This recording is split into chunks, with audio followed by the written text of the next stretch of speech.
back. It is the last video in our series. I'm so sad. It's been amazing. It's been really fun. It's been so much fun making these, and you've all been so lovely with your comments and your feedback. So many nice things, people saying they want us to do more together. So if you do want us to do another series, definitely comment below. Let us know what you'd like to see. But yeah, it's been amazing. Channel Mum actually commented on one of the videos saying that we could all use a bit more mindfulness in our lives, and I think that's very true, especially as parents. Like, it can be hard, and we need to, you know, take those moments to be mindful, to take care of ourselves. Yeah.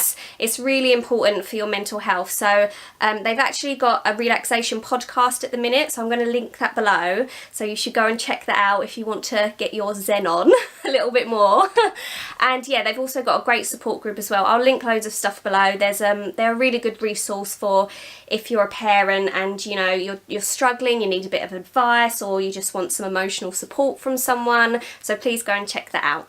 So we're going to be reflecting upon our challenges that we done this month. So we've just spoke about how Emma got on with her no coffee challenge over on her channel. So make sure you check that out. There'll be a link below. And I'm going to be chatting about how I got on with Veganuary. Oh my gosh, I can't believe it's been a whole month already. Lots of you have sent in some questions, so I'm going to answer them now. So the first one was, let me just look at my piece of paper, was what was the hardest thing? So I don't know about you, but for me, the hardest thing wasn't so much missing certain foods. It was the brain process behind everything. It was the having to double check all the labels and just being really organised and prepping and planning meals. That was more taxing on my brain than anything. I didn't miss stuff too much. It was just hard work in the sense of I had to be really on the ball in terms of the what mental I'm cooking. load. Yeah, exactly. And oh my god, like, you have to check everything, because you'll be like, oh, look at this lovely vegetable soup, and then you'll look at it and it says contains milk. There is so much stuff that contains eggs and milk, so it's actually quite hard. You have to really check. But saying that, I did find some really great alternatives. I thought I would miss cheese the most, but I really liked the vegan cheese. That's really unusual. I found it fine. Like, I got on with it really well. Yeah, I did certain things. I missed fish. I did miss fish. Atlas eats quite a lot of fish, so when he'd be eating his dinner, I'd be like, oh, I just want a little bit of that fish. But that's another thing I found hard. Like, with Atlas's dinners, normally, like, to check to see if they're too hot, I would taste them, but I couldn't even do that. So that was hard. And also, Atlas has been teething lately, so he's been quite fussy with his food, so he's wasting quite a lot. And I found it really difficult not eating his leftovers, because I don't agree with waste. That didn't sit right with me, and I was like, that's not right, we shouldn't be wasting that. But because I was doing the challenge, I kind of stuck to it. But I think moving forward, I wouldn't do that. I would be like, no, that's going to be wasted, I'm going to eat that. Yeah, no, I know what you mean. Yeah, I think you agree as well. You wrote a post recently, didn't you, about, what did you call it? Antisocial veganism. Yeah, check out Emma's post. There's a really great debate on there. I think you had some really great valid points, and like, as well, like going to friends' house to eat. That's mainly why. That's why I think of myself as an antisocial vegan. At home, in my own environment, with my own fridge and ingredients, no problem, love it. The minute you step foot outdoors, it's you know, tricky. it's so hard. Yeah, another person asked, did I find it hard eating out? And a lot of places, the very first day actually, we turned vegan, which was New Year's Day. We went out to eat with Skinner's family because we were visiting them. And it was like, it was a pub grub sort of lunch place. It was, everything on the menu was burgers or steak and stuff like that.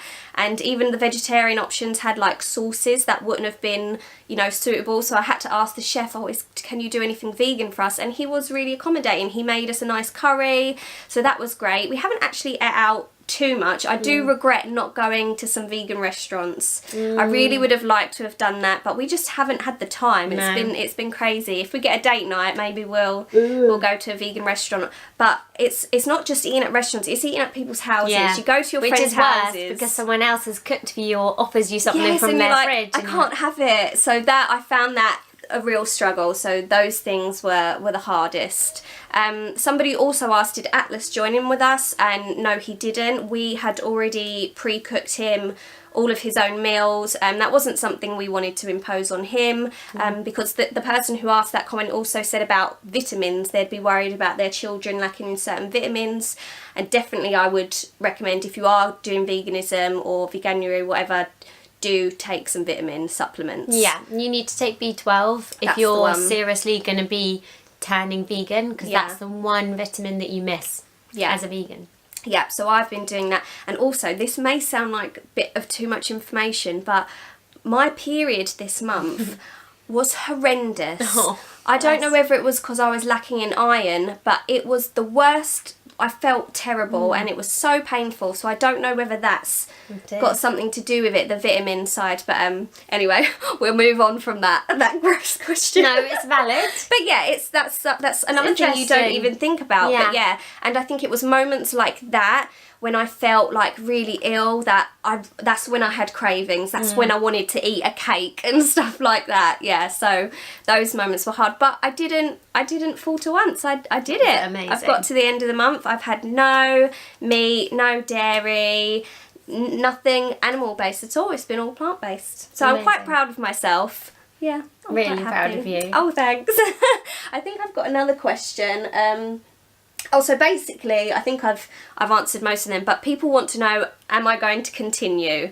And I'm definitely going to change my eating habits for sure, but I'm not going to be hardcore vegan, because like we were talking about, socialising, being with friends, food waste, like those are moments when I see you know, and also sometimes if you go to another country and the food's just not accessible, like I'm not going to be that strict with it, but I will definitely make changes. Thing. Yeah, I do think it's a lifestyle thing, and it's something you've got to kind of either embrace or just try your best with. And I think what was interesting about the discussion that was on your post was that it is about balance, and it's like, even if you go vegan one day a week, it's still making a difference. So if we want to really positively move towards more, you know, globally vegan world, we have to make allowances, and you know, if people are trying, then that's good enough. So yeah, I'm definitely going to move forward thinking, being more aware of eating vegan, but it's not going to be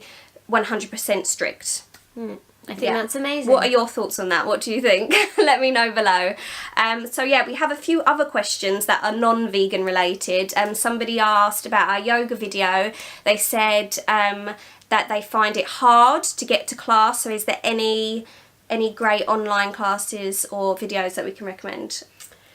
Or you should go, for a start, you should watch Emma's video. So, she did one. Yeah, check out the video I made about basic beginner yoga moves for mums. But there is so many yoga You just have to go on videos YouTube, on YouTube. So people I love are Yoga with Adrian. That's who I was going to say. Yoga with Adrian, definitely. Steffi White, yoga. They did something called Yoga Tonic or something. I love her videos, and they're always themed around a certain thing, whether it's digestion or tiredness. Yeah.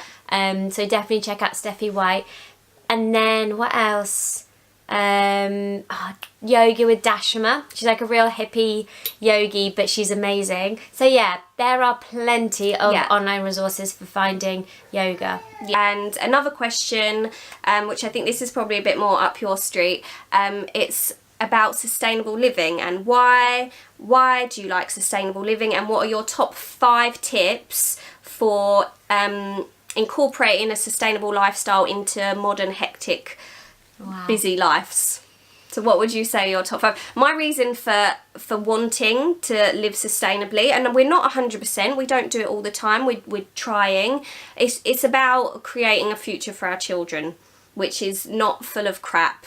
It's just about being mindful, and I think this whole series has been about being mindful. So I think we have a responsibility as not just people, but like Holly's saying, parents as well. So which kind of leads on to the tips. So one of my main tips is to get the kids involved. So for example, when we go food shopping, I'll say to Jack, okay, Jack, we're only going to be looking for fruit and veg that doesn't have any plastic packaging, and then gets him involved in it as well, and it becomes a bit of a game. So he'll spot the fruit and veg that comes package free, and those are the ones that we'll buy. You know, similarly, like if I go to fill up my olive oil glass bottle, he comes too, and so he can like see it, and for them like that kind of thing is super fun. Yeah, and talking to them about where their food comes from, it's really important. And if you have the opportunity to, which is something we're going to try to do more of this year, is to grow stuff with them as well. That's a really good tip. Definitely get them involved. Reducing your plastic, like your one-use plastic, so plastic bottles, get yourself a reusable bottle. You can now even you can get reusable coffee ones that you can take to a coffee shop, so you're not using their paper cups. And Pret have just upped their discount, so they used to give 25p off if you take your own coffee cup, but they now give 50p off a coffee if you bring your own coffee cup, which is actually a substantial amount. And I don't know if you've heard about this recently, but Iceland, I saw this on the news, they are going to go completely package free by, I think, 2020. It's pretty amazing. That is incredible, and like that's the initiative we need to be working towards a more plastic free life. So there's a big focus on plastic straws right now. Loads of restaurants, Pizza Express and others are banning them. But that's just the tip of the iceberg. There's so many things. In fact, maybe we'll make a separate video detailing some of those. There's definitely a shift though, isn't there? There's definitely a shift. There is. Yeah. Brilliant. So thank you so much for watching this series. If you've missed any of the videos so far, I'll have them all linked down below so you can go back and watch them. Don't forget to head on over to Emma's channel, where we've just answered some more questions and chatted about how she got on with no coffee. And we hope you have an amazing year. Have an absolutely amazing year. Thank you so much for watching. Bye. Bye guys. Bye.